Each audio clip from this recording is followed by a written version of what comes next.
Okay, picture this. You're 2 minutes away from a huge presentation. You go to plug in your laptop, and the HDMI cable is like 3 feet too short. Oh, the So worst. you're doing that awkward lean over the podium just to keep it plugged in? Or you're frantically digging through your bag for a dongle because the room's got HDMI, but your brand new laptop only has USB-C. Yep, we've all been there. And that specific quiet panic is exactly what we're deep diving into today. Uh-huh. We are looking at the Key Digital KD XWPS-2. It's a wall plate extender kit that's pretty much designed to stop that whole scramble before it even starts. Right, and this is really a targeted fix for, those huddle spaces in modern classrooms. Our mission here is to figure out how this thing bridges that gap, literally, between where you sit and where the screen is. Without a giant mess of cables running across the floor. Exactly. So looking at it here, it's basically a two-part system, right? You've got the transmitter, the wall plate itself. Yeah, which fits in a standard single gang box, so like the size of a light switch. And then you have the receiver, this little black box that you'd probably hide behind the display or up in the ceiling. And that receiver, the RX unit, is doing all the heavy lifting.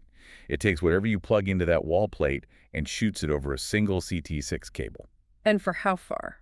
We're talking up to 50 meters. 50 meters, that's, 164 feet. That's massive.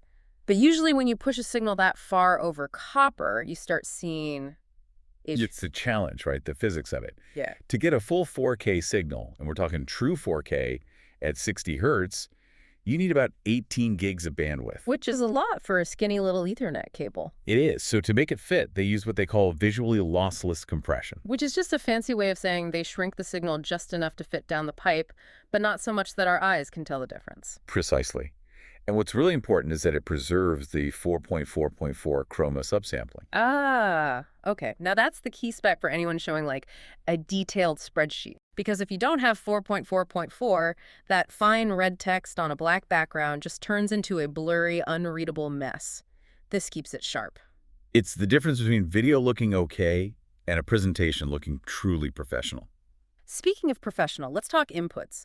The wall plate itself has that perfect modern mix. It's got your standard HDMI, but also has a USB C port right there. Which is basically mandatory now. And the best part is the auto switching. Right. You just walk in, plug in your laptop, and the unit just grabs that new signal. No fumbling for a remote, no pushing a button on the wall. It just works. It takes the friction out of it. Uh-huh. I also see here that the receiver, the box behind the TV, has audio de-embedding. That's a lifesaver if you want to avoid those terrible, tunny, built-in TV speakers. It's a huge deal for integrators. It lets you pull the audio out of that video stream and send it to a proper amplifier or a soundbar. So you don't need a separate audio cable running all the way back from the TV to the wall plate. Makes the whole install so much cleaner. Now, power. I see this uses power over CT, so the receiver powers the wall plate through that one Ethernet cable. Yeah, so you don't have some ugly power adapter, some wall wart hanging off the wall plate. Keeps it clean? However, Yeah. I was digging through the footnotes on this, and I found a pretty major gotcha. The USB-C power nuance. The huge nuance. Okay, so while the plate itself is powered over the network cable, if I want that USB-C port to actually charge my laptop while I'm presenting, the standard setup doesn't do it. And this is where people get into trouble. That power over C8 is just enough to run the video signal, but it's not nearly enough to charge a power-hungry laptop. So if you want to promise your client that, one cable does it all, you have to buy a separate optional power supply. Right, the GMB3D6 12200F. And you have to plug that directly into the transmitter, the wall plate itself. Which means you suddenly need a power outlet right there at the wall plate again.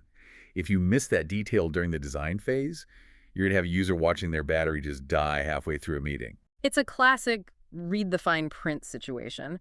But, overall, the KD-XWPS-2 seems like a really elegant solution. It is. It modernizes the connection with USB-C, it holds up to 4K standards, and it solves that tricky audio problem. It really just removes the complexity of the room for the person who just wants to walk in and present. So here's a final thought to leave you with. We're seeing this shift where people just expect the cable that puts their work on the big screen to also keep their laptop charged. Mm-hmm. As we design these new spaces, does that charging capability stop being a nice-to-have feature and become, a mandatory requirement for any new AV install? I think that's definitely where things are heading, yeah. Something to think about. Thanks for listening to this deep dive.